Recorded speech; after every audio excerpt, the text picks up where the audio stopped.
Senhoras e senhores deputados, cumprimento as senhoras e senhores deputados que estavam há instantes na anterior audição e um cumprimento especial a todos que se nos juntam agora.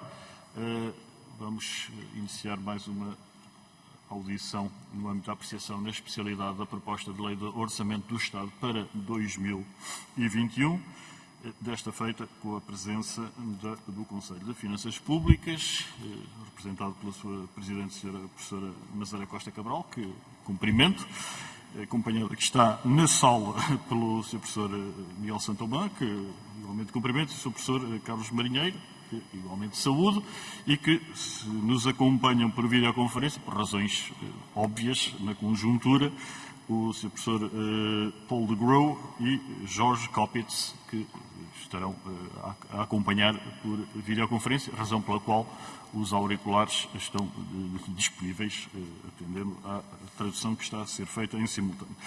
Cumpre-me apenas, antes de dar a palavra à Sra. Professora Nazaré Costa Cabral, recordar os termos em que esta audição decorre.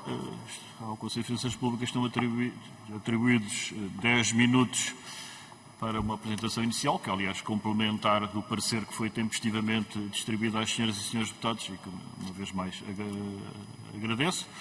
Após o que seguirão 2 rondas, ou pelo menos uma ronda em que os grupos parlamentares e os senhores deputados únicos representantes dos respectivos partidos disporão de tempos em função da representatividade parlamentar, que surgirão aliás explicitados no quadro no momento imediatamente seguinte à conclusão da intervenção inicial da Sra. Presidente do Conselho de Finanças Públicas e, eventualmente, uma segunda ronda, se para tal houver inscrições, na medida em que é individualizada e que, nesse caso, o Conselho de Finanças Públicas disporá para a resposta do tempo correspondente ao somatório das perguntas então formuladas. Assim, sem mais delongas, reiterando o meu cumprimento a todos, a palavra à Sra. Presidente do Conselho de Finanças Públicas, Sra. Professora Nazaré Costa Cabral. Sra. Professora, faço a palavra a sua.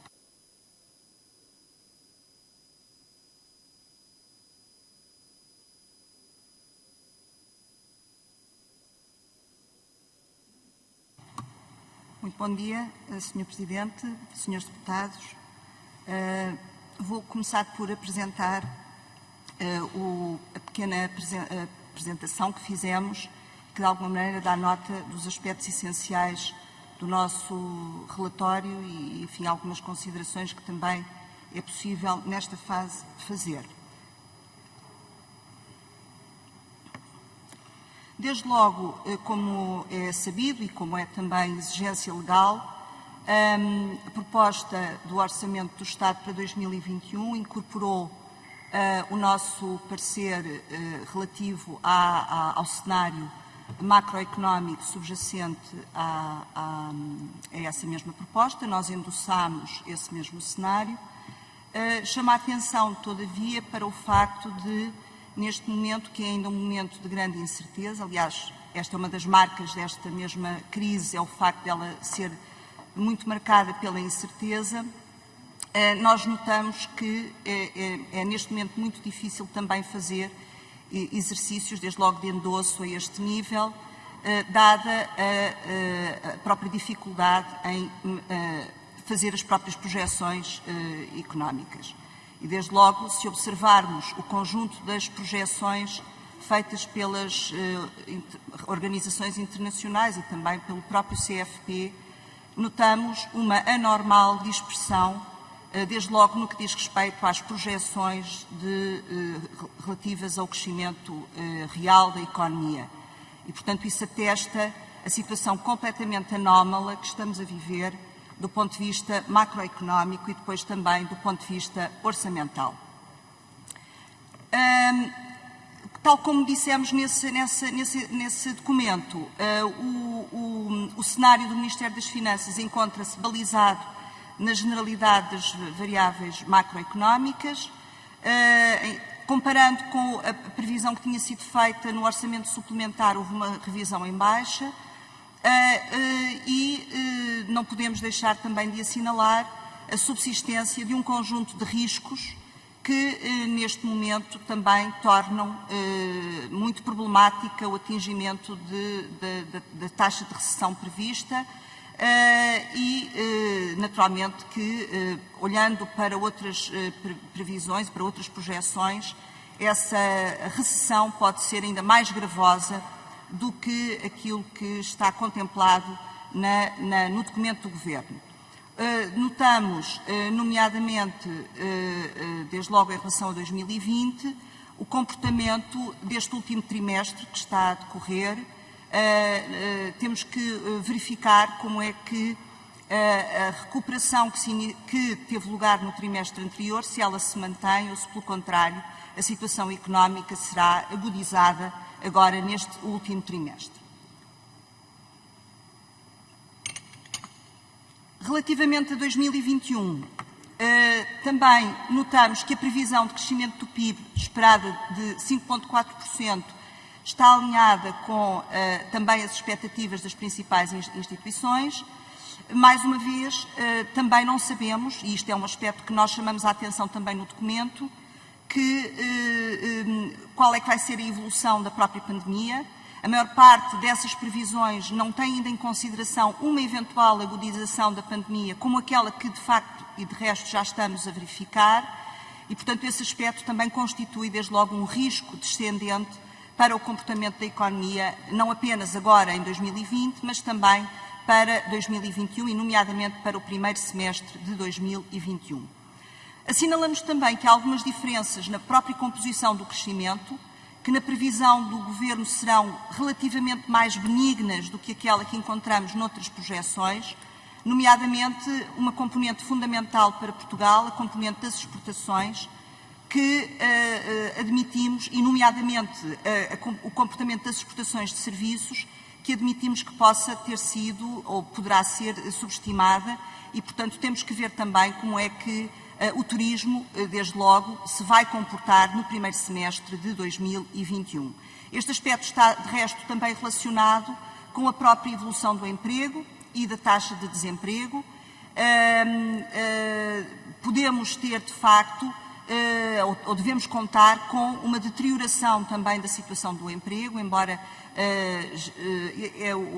a projeção do Governo seja, de alguma maneira, otimista a este respeito. E, portanto, temos que ver como é que setores muito expostos a esta crise, e, portanto, nomeadamente o setor do turismo, como é que a questão do emprego vai ficar, se não teremos aí um aumento muito significativo, eu diria até massivo, do desemprego. Passando agora aos aspectos integrados na proposta de lei do Orçamento do Estado, propriamente ditos, a proposta do Governo e os documentos que a acompanham estimam que o déficit orçamental se reduzam de 2020 para 2021 em cerca de 5.200 milhões de euros para se fixar num déficit de 9.100 milhões de euros, ou seja, o equivalente a 4,3% do produto. Observando as diversas componentes que explicam esta evolução do déficit de 7,5% para 2020, para este déficit de 5,4% para 2021, verificamos que, para 4,3% do PIB em 2021, verificamos que há aqui fundamentalmente a considerar alguns fatores. O primeiro fator que concorre para essa evolução, deste ponto de vista, será um fator globalmente favorável, prende-se com o impacto das chamadas medidas one-off. E isto porquê? Porque o ano de 2001 vai ser um ano em que o país vai receber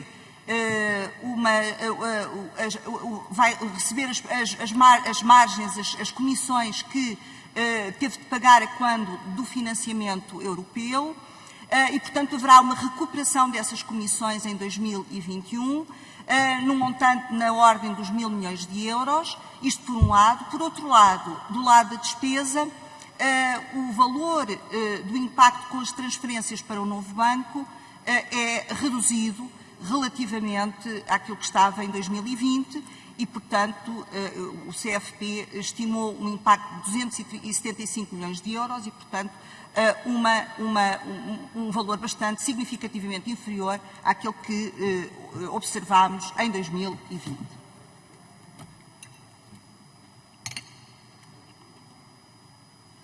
Depois, verificamos também que a melhoria do cenário, a melhoria das contas públicas fica a dever-se essencialmente a dois fatores. Por um lado, o impacto da melhoria do comportamento da economia. Este é, de facto, um efeito muito significativo. E depois notamos que, de acordo com os cálculos e com as observações que pudemos fazer, que há uma parte significativa da melhoria que fica a dever-se a um conjunto de outros efeitos que não estão devidamente detalhados, e é um valor muito significativo, na ordem dos 3.600 milhões de euros, que tanto inclui, por um lado, a reversão das medidas de combate à pandemia, como um conjunto de outras medidas, seja do lado da despesa, seja do lado da receita, e que não estão devidamente explicitadas, não estão devidamente detalhadas relativamente àquilo que é a reversão das medidas de combate à pandemia. Depois temos também, e obviamente que a existência deste valor muito significativo de um conjunto de efeitos que não estão devidamente identificados e explicitados, penaliza, obviamente, a transparência orçamental. Nós pensamos que, do ponto de vista conceptual, dever-se-ia ter feito essa separação clara, e a verdade é que ela não resulta líquida da observação dos documentos que foram apresentados. Depois temos, agora com um impacto globalmente negativo no saldo, mencionado por um lado o conjunto de medidas carry-over, ou seja, medidas que têm que ver sobretudo com políticas já adotadas nos anos anteriores, nomeadamente no campo da despesa com pessoal e da despesa com pensões, de um conjunto de benefícios sociais, nomeadamente despesa com pensões, a que se juntam as medidas novas contempladas na própria proposta do Orçamento do Estado e que deverão ter um impacto líquido na ordem dos 3.000 milhões de euros, tal como mencionado aí. Também com um impacto que se pode revelar positivo, e agora do lado da receita, temos a assinalar os novos apoios financeiros da União Europeia, quer no âmbito do REACT-EU, quer no âmbito do Plano de Recuperação e Resiliência. Portanto, estimamos que este impacto seja favorável, um valor na ordem dos 1.500 milhões de euros, e ele ajuda, de alguma maneira, tem um impacto significativo, um valor de 0,7 do produto, explica em grande medida porque o déficit se fixa então em 4,3% do produto, o que, se não existissem estas mesmas ajudas, esse mesmo déficit seria na ordem dos 5% do PIB. Relativamente à orientação da política orçamental, mencionamos no relatório que em 2021, ao contrário do que sucede em 2020, que notamos, de facto, um comportamento expansionista anticíclico do orçamento, em 2021 notamos que o orçamento apresentará uma feição marcadamente neutra. Portanto, não estimamos impactos de expansionismo relevantes, ao contrário do que sucede em 2020. Para terminar, apenas uma chamada de atenção relativamente aos riscos orçamentais. Para além dos riscos descendentes relacionados com o próprio cenário macro, a que já tive a oportunidade de me referir, e obviamente que eles impactam naquilo que é o comportamento da receita e da despesa pública, nomeadamente quanto à eventual necessidade de novas medidas de apoio ao longo do ano, temos depois um conjunto de riscos especificamente orçamentais. Por exemplo, as necessidades adicionais de injeção financeira, quer no novo banco, quer na TAP, enfim, que poderão neste momento estar a ser subestimadas, a eventual ativação de garantias de Estado, nomeadamente no âmbito de linhas de crédito, a questão das moratórias que foram concedidas pelo setor financeiro e a questão de saber como é que a economia no seu todo se comportará no sentido de poder honrar esses mesmos pagamentos, esses compromissos e de que forma isso, em última análise, não poderá carecer de uma intervenção pública. E depois o facto de termos agora a nova despesa que está assumida, enfim, foi ontem, digamos, negociada e acordada. Vejamos como o financiamento através do orçamento europeu e dos novos programas se concretizará e se ele se materializará efetivamente em 2021. Chamamos a atenção para a subsistência de alguns problemas de informação, de transparência, como aquele que eu tive há pouco a oportunidade de referir.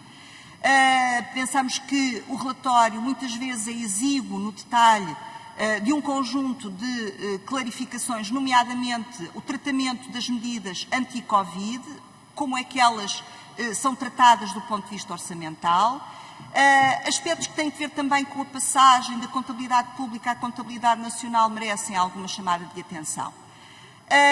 Portanto, devo terminar dizendo que, do ponto de vista do Conselho das Finanças Públicas, embora as opções pareçam ser, nesta fase, prudentes, a verdade é que Portugal é um país que sofre de um conjunto de constrangimentos que outros países não sofrem, e nomeadamente a falta de espaço orçamental relacionado com o elevado peso da dívida pública no produto, que condiciona e muito a nossa capacidade de resposta perante uma pandemia desta gravidade, perante uma crise económica e social desta gravidade como aquela que estamos a viver. Muito obrigada, Sr. Presidente. Muito obrigado, Sra. Presidente. Vamos então iniciar esta ronda, dando a palavra ao Grupo Parlamentar do Partido Socialista e à Sra. Deputada Jamila Madeira, que cumprimenta. Passa.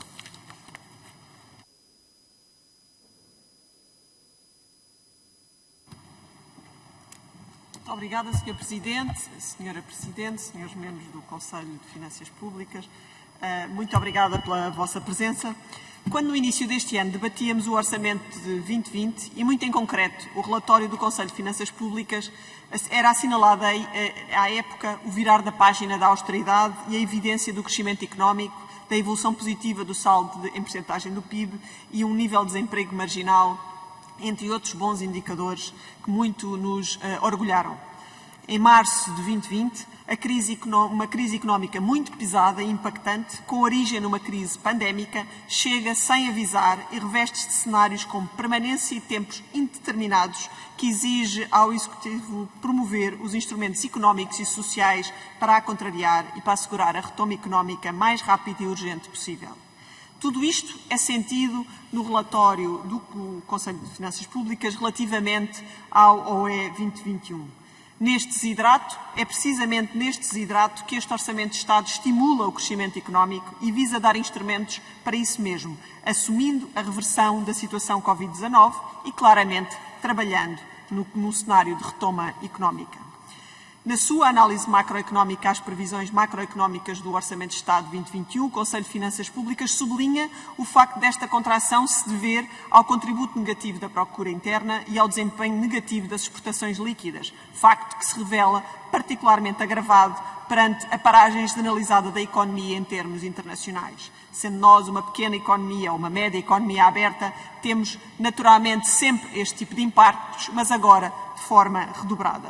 Como é sabido, também perante este Orçamento de Estado, mas perante todos os que o antecederam, as projeções macroeconómicas desta equipa governativa em anteriores orçamentos foram sempre assumidas e aqui por diversas vezes sublinhadas como conservadoras, pautando sempre pelo compromisso e credibilidade das mesmas. Assim se recuperaram as contas públicas e assim se recuperou a credibilidade junto dos mercados internacionais e demais instituições internacionais onde interagimos. Por isso mesmo, também é deste modo que este Governo se apresenta perante as dificuldades do exercício orçamental de 2021. Desta feita, prevê uma recuperação da economia portuguesa assente num crescimento real do PIB de cerca de 5,4%, que se advoga, e assim se acredita, nos contributos positivos da procura interna e das exportações líquidas de importações. Muito nos apraz e saudamos verificar que o Conselho de Finanças Públicas sinaliza estarmos em linha, e hoje aqui mais verbalmente também o sublinhou, com as projeções internacionais da OCDE e da Comissão Europeia, embora abaixo das mesmas, na lógica conservadora e prudente sempre assumida, quer numa perspectiva de crescimento do PIB, quer no nível de desemprego. Importa, por isso, sublinhar que, em linha com isso mesmo, também está o facto do indicador de confiança dos consumidores ter aumentado em outubro, retomando o perfil de recuperação iniciado em julho, embora, como sabemos, ainda muito abaixo dos níveis prévios da pandemia. Também o indicador do clima económico continuou a aumentar, sobretudo, e importa sublinhar, na construção e obras públicas, embora também no comércio e serviços, mas com as ressalvas que devemos ter presente, que a Sra. Presidente sinalizou. Também sabemos que estes indicadores são críticos para que esta execução, a execução deste exercício orçamental, cumpra o seu propósito e chegue, de facto, a resultados substantivos para os portugueses. Estes indicadores já consubstanciam um caminho, um trilho duro e sinuoso, que temos ainda que percorrer, mas assumem que há um caminho e que conseguiremos tão rapidamente que possível ultrapassar esta crise.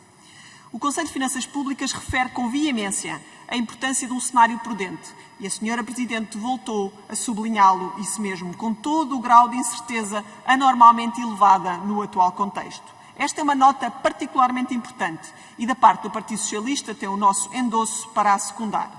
Ainda assim, gostaria de questionar o Conselho de Finanças Públicas se considera que com o esforço ímpar de todos os cidadãos portugueses, procurando retomar a atividade e conter a pandemia neste novo normal, e é importante sublinhar que teremos o novo normal durante muito tempo, promovendo novos hábitos de trabalho, novas rotinas, novos mecanismos de produção, este cenário e estas perspectivas no Orçamento de Estado de 2021 devem ser o caminho a seguir para esta tão desejada recuperação. Esta é para mim uma questão clara, porque esta normalização da atividade será um novo normal muito difícil de atingir, mesmo e apesar da vacina. Ao PSD gostava ainda assim de deixar aqui uma mensagem, porque se protagonizou sempre como o arauto da desgraça e que tanto propala o quanto pior, melhor. E por isso gostava de assinalar que sim, Portugal tem-se apresentado no quadro internacional na defesa do nosso país e na defesa determinada e incansável de instrumentos para enfrentar esta crise económica suscitada pela pandemia. Sim, muita da receita que visa promover a recuperação económica e está vertida e sublinhada pelo Conselho de Finanças Públicas vem de fundos internacionais e europeus. Mas para que fique claro para o PSD e para quem mais tiver dúvidas, existem estes 13 mil milhões de euros em instrumentos de nova geração, mais outros tantos em empréstimos com muito empenho do Executivo governativo atual, seja em termos diplomáticos, seja em termos políticos. Este Governo vê na sua visão, na sua vertente multilateralista do mundo, as sinergias internacionais como mais-valia e não como algo que nos prejudique. E por isso sempre defendemos o nosso papel na União Europeia e neste momento de dificuldade vemos a solidariedade europeia como o caminho óbvio para juntos ultrapassarmos os problemas que temos pela frente. O momento é de exceção e por isso temos que o enfrentar com essa excepcionalidade. Enfrentar a crise com instrumentos únicos é isso que permitirá, cumprindo previsões e assumindo soluções com prudência, permitirá que todos os portugueses assumam que querem continuar a melhorar a sua qualidade de vida e o nosso país, sem nunca desistir num quadro deste novo normal. Muito obrigada. Muito obrigado, Sra. Deputada Jamila Madeira. A palavra à Sra. Presidente do Conselho de Finanças Públicas para responder. Sra. Professora, por favor. Muito obrigada, Sra. Deputada.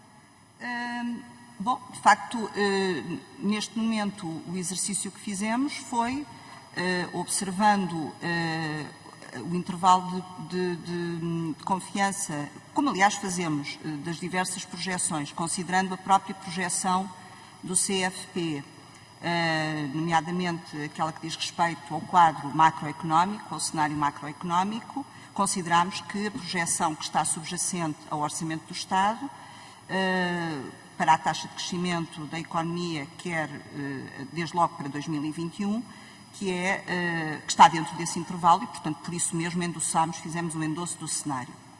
Agora, também, este é um aspecto que não pode ser esquecido. De facto, este é uma circunstância, estamos a viver uma circunstância completamente anómala, isto é um ciclo económico completamente diferente e desconhecido, até eu diria. Portanto, isto é uma crise com características muito fora do comum, inusitadas. Mesmo, obviamente, a economia portuguesa já estava em desaceleração, mas nada seria de esperar aqui, como noutra parte do mundo, que houvesse, de facto, esta queda tão abrupta e tão inexplicável e tão profunda da economia. E, portanto, isto abre aqui, digamos, um desafio que é novo, do ponto de vista para os previsores, para a nossa própria capacidade de antecipação e de gestão de uma crise que, de facto, tem contornos muito particulares. Por isso mesmo, o CFP chama a atenção para a importância que a prudência tem neste momento. Portanto, de facto, não sabendo nós como é que a pandemia ainda pode evoluir, há boas notícias agora recentes relativamente ao combate a essa mesma pandemia, mas nós não sabemos como é que, de facto, as coisas poderão evoluir e, portanto, temos que estar preparados para que as coisas não corram pelo melhor. E no caso da economia portuguesa, de facto é uma economia que apresenta vulnerabilidades, tem problemas estruturais, é uma economia muito exposta porque está muito dependente de certos setores. O setor do turismo é um setor que foi especialmente atingido pela crise e, nesta medida, se de facto a situação não melhorar e nós não conseguirmos resolver o problema que o turismo pode ter e todas as áreas que estão associadas ao turismo, bom, isto significa que podemos vir a ter desemprego massivo, podemos vir a ter falências massivas no país e, portanto, temos que estar preparados para esse cenário menos positivo. Obviamente que nenhum de nós quererá que isso seja a realidade, mas temos que estar preparados para ela. Muito obrigada.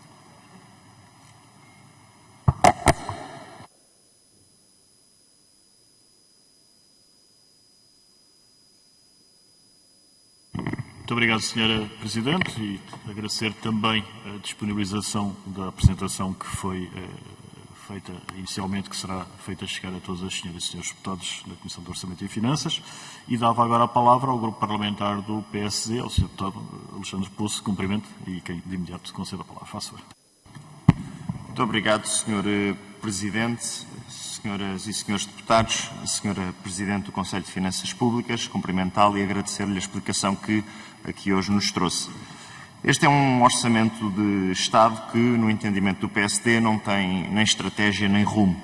É também um orçamento do Estado que não tem qualquer visão de futuro e que está apenas preocupado com o futuro político do Governo ou com o futuro político da geringonça ou daquilo que ainda sobra da geringonça. E a esse propósito não poderia deixar de responder à senhora deputada Jamila Madeira de que o PSD não leva lições nenhumas da parte do Partido Socialista em matéria de responsabilidade, seriedade, credibilidade, combate a uma crise social e económica, e por isso aquilo que lhe dizia a senhora deputada era de que o Partido Socialista teria de nascer outra vez para poder dar lições ao PSD em termos de responsabilidade e seriedade.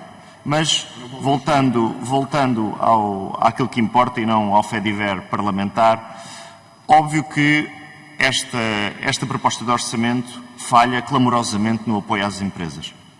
Falha no apoio às empresas no que diz respeito ao investimento, ao apoio ao aumento de produção, à criação de emprego, tendo em conta que quem cria emprego preferencialmente são as empresas, no apoio às exportações e numa necessidade que o país tem em termos de robustez do nosso tecido empresarial. E é também um orçamento com várias fragilidades, com pouca transparência, irrealista na sobreestimação da receita fiscal e na subestimação de algumas rúbricas da despesa. E é um orçamento também que tem riscos, que aqui já foram abordados, que não podemos ignorar. É um orçamento que tem fragilidades naquilo que diz respeito às previsões de déficit para 2020. É um orçamento que tem fragilidades naquilo que diz respeito ao cenário macroeconómico. É um orçamento que tem fragilidades na consolidação orçamental e nas previsões de receita. É também um orçamento que tem fragilidades naquilo que são as receitas das contribuições para a Segurança Social ou nas verbas para o subsídio de desemprego. E é um orçamento que apresenta uma fragilidade que eu diria que é uma expectativa futura. A fragilidade de o Governo olhar para 2021 focado apenas no poder de fogo da chamada bazuca europeia, que pode chegar ou não no início de 2021 ou apenas a seguir ao verão, com a pandemia a agravar-se, com a necessidade de medidas restritivas para combater a crise sanitária, e enquanto as verbas da bazuca europeia não chegam, há empresas que desaparecem, há postos de trabalho que são destruídos e há muita riqueza que não é criada. Mas este é também um orçamento que deixa muito a desejar em termos de transparência. E não podíamos estar mais de acordo com a avaliação que o Conselho de Finanças Públicas faz no que diz respeito à informação sobre o impacto orçamental previsto com as medidas de resposta à Covid-19, que se afigura como insuficiente, apresentando incoerências e não se disponibilizando a distribuição do impacto daquelas medidas pelas diferentes componentes da receita e da despesa na estimativa para 2020, que serve de base para a previsão deste exercício de 2021. Mas é, como disse há pouco, um orçamento irrealista. Quando olhamos para o IRS e a expectativa de receita fiscal em termos de IRS que não tem justificação no relatório, ou quando assistimos a um aumento brutal da receita de IRC, quase 30%, que, no nosso entendimento, que é também um entendimento do Conselho de Finanças Públicas ou da UTAL, antecipamos como altamente irrealista as expectativas do Governo em termos de cobrança de IRC, o que dependerá forçosamente dos resultados das empresas em 2020 e que só será conhecido em maio, quando as empresas liquidarem este imposto. Por outro lado, é também um orçamento onde, se é habitual num orçamento existirem cavaleiros orçamentais, este é um orçamento onde nós podemos destacar os fantasmas orçamentais. E não são fantasmas que poderíamos dizer que são fantasminhas. É o fantasma do novo banco, é o fantasma da TAP, que ensombram este exercício orçamental e que, mais uma vez, o Governo é parco em explicações porque precisa de agradar à extrema-esquerda.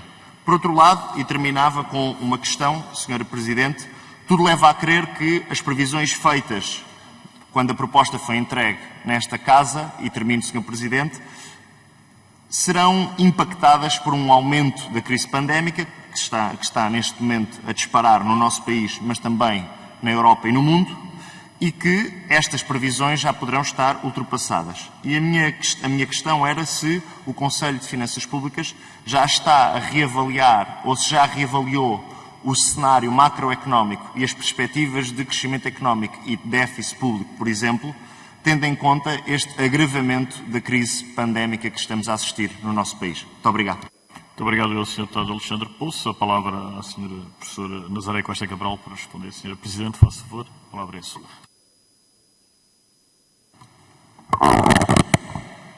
Sr. Deputado, muito obrigada pelas questões que coloca. De facto, nós notamos esse problema de transparência que menciona, nomeadamente na identificação das medidas Covid e na forma como elas depois estão expressadas no classificador da despesa, nomeadamente na classificação económica. Relativamente ao ano de 2021, como eu há pouco explicava a propósito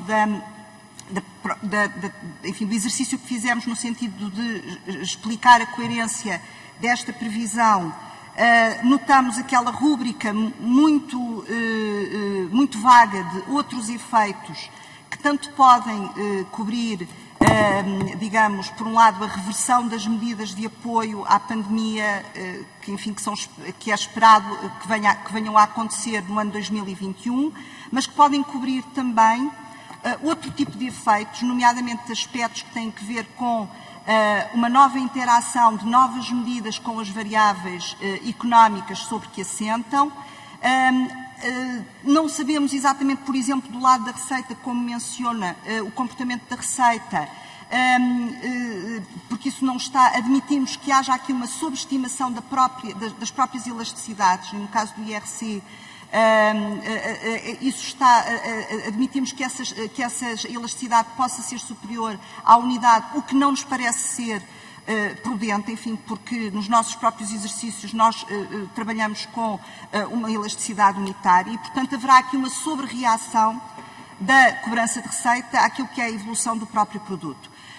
Portanto, por outro lado, também não está devidamente detalhado se esse comportamento da receita, o que é que pode ser atribuível, por exemplo, à recuperação de receita que não foi cobrada este ano, por exemplo, a questão da suspensão dos pagamentos por conta em IRC, portanto, como é que esta medida depois se repercute em termos orçamentais e como é que ela está devidamente explicitada. E este tipo de explicitação de facto não é feita. Este tipo de esclarecimento não é feito, nomeadamente no relatório que acompanha o Orçamento do Estado. Nós tentámos fazer este exercício de procura de encontrar uma coerência, mas vemos que há aqui um montante muito expressivo, dos tais 3.600 milhões de euros, em que muitas das parcelas que lá estão ficam por explicar. Relativamente à questão que coloca dos cavaleiros orçamentais, concordo, enfim, concordo inteiramente. Creio que isto é uma situação que se arrasta, que tem-se, aliás, aprofundado nos últimos anos, a meu ver. Não é desejável que o Orçamento do Estado possa ser utilizado para fazer aprovar matérias que não tenham um conteúdo especificamente orçamental. Aliás, a própria Lei de Enquadramento Orçamental, embora com uma redação um pouco ampla, deveria vedar expressamente a existência desses cavaleiros, mas eles são uma prática, uma prática que se vem sucedendo ao longo dos anos e que importaria estudá-la, importaria evitá-la, mas de facto essa é a realidade. Quanto aos fantasmas orçamentais, que refere, para usar uma expressão que o Sr. Deputado menciona, bom, de facto, apontamos como risco que a injeção que está prevista, quer com a TAP, quer com o novo banco, tenha sido subestimada e porque na verdade, por exemplo, se olharmos para aquilo que é os termos do acordo de capitalização contingente do novo banco, o montante máximo pode ser utilizado é de 900 milhões de euros, 900 e qualquer coisa milhões de euros e, portanto, o valor está muito aquém, o valor que neste momento está previsto está aquém desse valor máximo que ainda pode ser usado no âmbito do mecanismo de capitalização contingente. Muito obrigado, Sra. Presidente. Dou agora a palavra ao Grupo Parlamentar do CDS-PP, à Sra. Deputada Cecília Meireles. Cumprimento. Faço favor, Sra. Deputada. Muito obrigada, Sr. Presidente. Queria começar por cumprimentar o Conselho de Finanças Públicas e muitas das perguntas que gostava de fazer já foram esclarecidas e, portanto, eu vou ser bastante breve. Eu gostava de saber se nos pode dizer mais alguma coisa acerca, basicamente, de dois temas. Primeiro, eu gostava que nos dissesse o que é que significa este orçamento ter uma postura globalmente neutra do ponto de vista do efeito económico. Porque nós temos visto muitas discussões entre austeridade e políticas expansionistas e, portanto, eu gostava que o Conselho de Finanças Públicas, de uma maneira técnica e isenta, explicasse exatamente o que é que significa este orçamento ter uma postura neutra e que efeito é que se espera. Em segundo lugar, e mais importante, eu li com atenção o vosso parecer, que, aliás, aponta em grande medida as mesmas questões que o parecer da UTAU. E há uma que me preocupa particularmente e que torna muito difícil a discussão deste orçamento, a apresentação de propostas e também a discussão da gestão da pandemia. É que este orçamento, salvo melhor opinião, e é isso que eu pedia que o Conselho de Finanças Públicas confirmasse, este orçamento não inclui uma lista minimamente articulada das medidas relacionadas com Covid, da sua previsão de execução em 2020, e de uma lista semelhante em 2021. E eu acho que sem isso, há várias listas setoriais, eu diria assim, várias listas de medidas temporárias, mas não há esta identificação, eu diria, de tudo o que tem a ver com a pandemia. Aliás, curiosamente, a UTAU diz isso mesmo. O relatório não disponibiliza informação sobre o impacto estimado destas medidas, apesar do pedido expresso neste sentido dirigido ao Ministério das Finanças e depois por aqui continua. E, portanto, eu gostava de saber se há, do parte do Conselho de Finanças Públicas, alguma intenção de isto começa a aparecer na execução orçamental. Na última reporte de execução orçamental já tínhamos alguns destes dados, mas não temos estimativas de execução. Temos apenas os últimos dados de execução orçamental. Eu gostava de saber se há alguma maneira de nós encontrarmos isto, que eu acho que, eu diria quase que são os indicadores e são um tableau de bord que devia existir na mesa de qualquer deputado da Comissão de Orçamento e Finanças para ser atualizado todos os meses destas duas coisas fundamentais e perguntava-lhe também se estas novas evoluções, qual é o impacto previsível que elas terão nestes dois assuntos. Muito obrigada. Muito obrigado. Muito obrigado, Sr. Deputado Cecília Meireles. A palavra à Sra. Presidente do Conselho de Finanças Públicas. Faça favor. Bom, tecnicamente, o facto de ser, antes de mais nada, muito obrigada, Sra. Deputada, pelas questões que coloca. O facto de ser globalmente neutra significa que, não obstante haver, de facto, uma melhoria do comportamento da economia, do ponto de vista cíclico, não se nota, e aqui entramos com questões que têm a ver com a ideia de consolidação orçamental, neste caso, a melhoria do saldo primário estrutural. nós não observamos, não obstante a melhoria do comportamento da economia, não observamos, digamos assim, necessariamente uma consolidação orçamental ainda. Também não verificamos necessariamente uma deterioração do saldo orçamental. É, portanto, digamos assim, com estas duas, neste binómio, que nós podemos caracterizar uma postura globalmente neutra. Mas se me permite, de facto, fazer aqui uma observação mais de ordem geral, e que, aliás, é feita na própria apreciação global do documento, o que nós verificamos é que, de facto, e eu mencionei isso, o nosso país tem uma situação de partida muito complicada. Porque nós, Portugal, não obstante, enfim, a redução que verificou na sua dívida pública nos últimos anos, trazendo-a para 117% do PIB, ela é ainda uma dívida de partida muito elevada, que nos diferencia, a nossa situação orçamental é diferente da situação orçamental de outros países. E isso obriga a essa mesma prudência, a essa necessidade de prudência que temos que ter. Porque, além de ser uma dívida pública elevada, e eu penso que os senhores deputados devem ter consciência disto, é uma dívida pública que apresenta sinais de insegurança, é uma dívida pública com alguns sinais de volatilidade. Porquê? Porque é uma dívida especialmente sujeita àquilo que são as percepções de risco do mercado e em que nós não podemos perder o foco daquilo que são os custos de financiamento dessa mesma dívida. E, portanto, aspectos que podem, de alguma maneira, pôr em causa a credibilidade da nossa política orçamental e aquilo que é a necessidade de, logo que possível, obviamente que o CFP não ignora que estamos numa situação particular em que, neste momento de urgência, é necessário acorrer às necessidades das famílias e das empresas, mas logo que possível, de facto, esses sinais de rigor, de contenção, de consolidação têm de ser dados. Isto, naturalmente, não estamos a falar de austeridade, é regressarmos a uma trajetória que é aquela que o país tem que ter. Porque, senão, de facto, estaremos debaixo dos radares dos investidores, dos mercados financeiros, e isso pode vir a ser muito prejudicial para o país. Eu penso que temos que ter todos consciência disto. Neste momento, a política do Banco Central tem sido fortemente acomodatícia, mas nada indica que isto subsista ad eterno e, portanto, temos que começar a fazer o nosso trabalho de casa desde logo. E isto, de alguma maneira, entronca com a segunda questão que a senhora deputada coloca.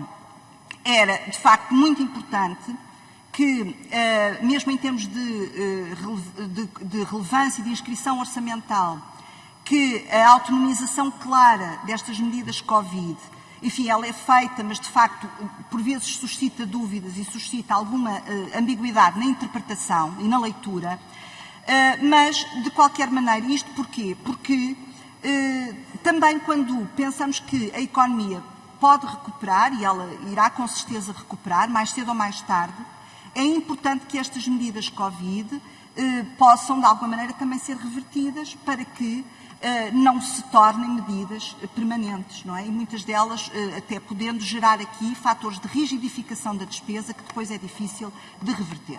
E, portanto, é esta chamada de atenção que é importante fazer para que Portugal, não obstante, repito, a situação muito grave do ponto de vista económico e social que exige este tipo de respostas de urgência, como todos os países da Europa e do mundo estão a fazer, mas temos uma situação particular que nós não podemos esquecer. Muito obrigada.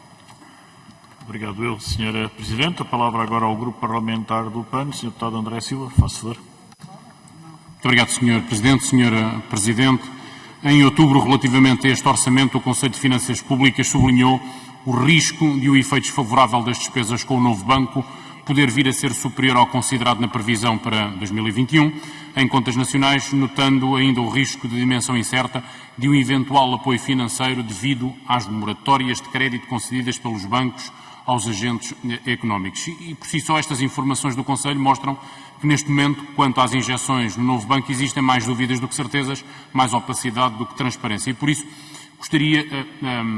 O PAN fez duas propostas ao Orçamento de Estado, duas propostas simples, sobre as quais gostaríamos de ter a vossa opinião. Por um lado, propusemos que qualquer injeção de dinheiros públicos no novo banco ou noutro banco tenha de ser aprovada pela Assembleia da República, com prévio parecer da UTAU e do Conselho de Finanças Públicas, algo que, por proposta do PAN e do PSD, consta em termos similares no Orçamento de 2020. Por outro lado, propusemos que o Governo iniciasse um processo de renegociação dos acordos de venda do novo banco, por forma a garantir que não há qualquer injeção de fundos adicionais, que são evitados mais prejuízos para o erário público e que são clarificadas todas as cláusulas contratuais que não são, neste momento, claras. Aliás, de resto, se olharmos para o acordo de venda assinado em 2017 com a Comissão Europeia, vemos que esta renegociação, mais que necessária, é obrigatória devido ao contexto de crise sanitária que vivemos. E por isso questiono sobre o que pensa de uma eventual renegociação dos acordos de venda do novo banco. Acha que seria benéfica para o país e para o equilíbrio das contas públicas? Por fim, e por saber também que o Conselho de Finanças Públicas defende reiteradamente que a má gestão dos dinheiros públicos e o despesismo orçamental se evitam com mais escrutínio e transparência, gostava que nos dissesse o que pensa sobre a proposta do PAN para a criação de um portal da transparência para os fundos europeus, um mecanismo de transparência online que, relativamente aos fundos europeus, divulga aos cidadãos de forma clara e acessível, em tempo real, as medidas e os projetos apoiados, o seu custo orçamental, o número de beneficiários, as entidades beneficiárias, os critérios de atribuição, as diferentes fases processuais e o seu grau de execução. Considera, Sra. Presidente, que o aumento do escrutínio dos cidadãos na gestão dos fundos europeus poderá ser positivo? Muito obrigado. Muito obrigado eu, Sr. Deputado André Silva. A palavra à Sra. Professora Nazaré Costa Cabral. Faço a Sra. Presidente. Muito obrigada, Sr. Deputado. De facto, esse risco existe. Sabemos que aquilo que é componente de transferência do Estado para o Fundo de Resolução este ano foi reduzido e, portanto, aliás, tive a oportunidade de mencionar que ele acaba por dar aqui um contributo favorável às chamadas medidas one-off, não é? Agora, também é verdade que o Fundo de Resolução, segundo aquilo que nos é dado também em informações laterais, ele próprio poder-se-á financiar junto de instituições de crédito por valores que creio que estão estimados, e nós colocamos isso no relatório, em 476 milhões de euros. Portanto, coloca-me duas questões. Por um lado, a questão de saber se todo este tipo de financiamentos deverão ser sujeitos à apreciação da Assembleia da República. Enfim, não vejo que isso pode acontecer, mas isso tem que ser uma decisão da própria Assembleia da República, portanto é uma decisão política e não queria, portanto, estar a intrometer-me numa esfera que de facto não é minha. Não tenho nenhum tipo de objeção de princípio a que essa intervenção se faça, como aliás também por decisão dos próprios parlamentares, hoje já fazem intervenção, por exemplo, na escolha de certos investimentos e, enfim, há determinadas matérias que passam pelo crivo parlamentar, não tenho, de princípio, objeção quanto a essa matéria. Relativamente à questão da renegociação, enfim, creio que será talvez um pouco mais complexa, não sei até que ponto isso será possível, desde logo é uma questão de possibilidade jurídica junto da Comissão, junto das partes envolvidas. Não sei que tipo de custos é que isso teria para o Estado português, porque normalmente quando temos renegociações a outra parte tem de ser de alguma maneira compensada, eventualmente indemnizada. Portanto, poderá haver problemas, digamos, de concretização jurídica que, obviamente, o Estado português teria de sondar, teria de avaliar junto da própria Comissão Europeia. Relativamente à outra sugestão que faz, de acompanhamento, monitorização da aplicação dos novos fundos europeus, estou completamente de acordo. Portanto, acho que todos os instrumentos que possam permitir a divulgação e o conhecimento e o escrutínio público da forma como esses novos fundos vão ser usados, onde vão ser usados, por que montantes, etc., parecem absolutamente cruciais. Já agora, se me permite também, parece-me fundamental que nesta fase em que vamos beneficiar, de facto, dos novos apoios europeus, se concretize definitivamente a orçamentação por programas. Porque a partir do momento em que tivermos verdadeiros programas orçamentais, em que saibamos não apenas aquilo que são as suas metas, os seus objetivos, mas também os seus impactos e os seus custos. quando nós soubermos como é que eles são financiados, porque via, através de fontes de financiamento de forma verdadeiramente detalhada, eu estou convencida que os cidadãos em geral, desde logo consultando o orçamento e todos os documentos anexos, têm uma visibilidade da realidade financeira e da forma como os vários instrumentos de financiamento são alocados às diversas despesas e aos diversos programas de despesa pública. E, portanto, penso que esta é a altura também em abono dessa filosofia de transparência que menciona. Acho que seria a altura adequada para, simultaneamente, concretizarmos o modelo de orçamentação de programas, tal como ele está previsto na Lei de Enquadramento Orçamental. Muito obrigada. Muito obrigado, Sra. Presidente. Agora, para encerrarmos esta ronda, e se não houver inscrições, para encerrarmos a audição, o Sr. Deputado João Coutinho de Figueiredo, da Iniciativa Liberal. Posso, Sr. Deputado. Muito obrigado, Sr. Presidente. Saúde, Sra. Presidente Nazaré Costa Cabral e os demais conselheiros do Conselho de Finanças Públicas.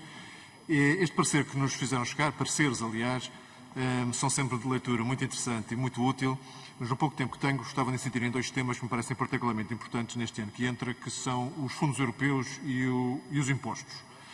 Relativamente aos fundos europeus, sei que é a opinião do Conselho de Finanças Públicas que há três questões que estão mal resolvidas e este orçamento de facto não faz nada para as resolver, que são os temas da necessidade ou prioridade dos investimentos que estão previstos ao abrigo dos fundos europeus, nomeadamente o Plano de Recuperação e Resiliência, e por isso é que nós temos insistido muito que haja prioridades claras, que não era tudo o que não havia no catálogo do professor António Costa Silva.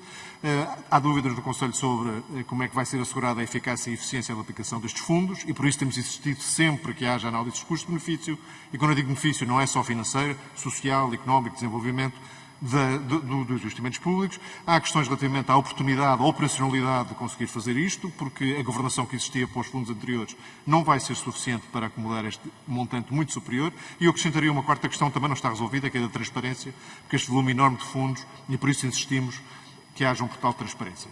Agora, tudo isto vai ser financiado pela primeira vez com um mecanismo de endividamento europeu, mas que vai resultar em, provavelmente, impostos europeus também para poder fazer face a esta dívida que é europeia.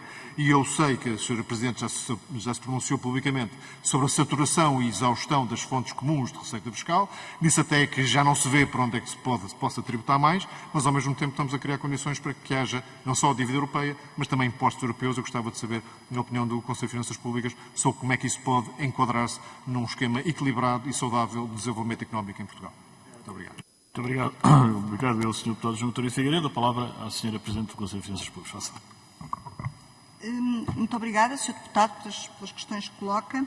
Bom, relativamente à forma como estes fundos europeus devem ser usados, obviamente quer do ponto de vista das questões de fundo que estão aqui, a quem é que são dirigidos, a que tipo de investimentos, de que forma, por que montantes. Essas são questões de fundo absolutamente cruciais para o nosso desenvolvimento futuro e acho que temos que pensar exatamente se vamos fazer investimentos no sítio onde eles devem ser feitos, investimentos produtivos, investimentos que possam, de facto, alavancar aquilo que é o potencial de crescimento da economia portuguesa e portanto, os responsáveis políticos têm neste momento uma responsabilidade acrescida porque, de facto, esta é uma oportunidade que, se não for bem aproveitada, se calhar não voltaremos a ter, não é? Nas próximas décadas. E, portanto, estou inteiramente de acordo que todos também nos devamos pronunciar e analisar e verificar a forma como esses mesmos fundos devem ser utilizados. A questão da oportunidade e a questão da transparência é uma questão de facto crucial, portanto o CFP tem mencionado e eu próprio reitero essa ideia de um grande controle na forma como estes novos montantes vão ser utilizados e a quem eles se destinam e, portanto, essa é uma questão também central. Bom, relativamente à questão do financiamento, de facto, neste momento, aquilo que foi ontem, aliás, aprovado, parece significar uma quase duplicação de verbas, portanto, se considerarmos o quadro financeiro plurianual, por um lado, e depois o novo plano, o novo Next Generation EU, este novo plano de recuperação e resiliência, portanto, estamos, de facto, perante algo completamente diferenciado, quase na ordem dos 2% do PIB europeu, como novidade para acorrer a esta crise que surgiu e, portanto, e a tudo o que está associado agora às perspectivas de recuperação europeia. De facto, ao que tudo indica, vamos ter aqui negociações em torno da criação de novos recursos próprios. Isso parece-me um dado, é o que está em cima da mesa. Não sabemos exatamente qual é que vai ser o modelo de recursos próprios, se eles vão constituir, como temos neste momento no âmbito dos recursos próprios que temos agora, transferências dos orçamentos nacionais para o orçamento europeu, se eles vão ser impostos cobrados diretamente, e estou a pensar sobretudo no digital, junto das grandes empresas digitais, portanto já com sujeitos passivos, a financiar diretamente o orçamento europeu. Portanto, há aqui questões de desenho que também têm que ser verificadas. E, portanto, eu diria que sim, que haverá, é expectável que a estas novas despesas se sigam, de facto, novos impostos com um agravamento de carga fiscal, embora, naturalmente, para aqueles grandes colossos que, efetivamente, se considera que não têm até hoje pago impostos. Obviamente que existirão outras perspectivas de criação de outros impostos, na área ambiental,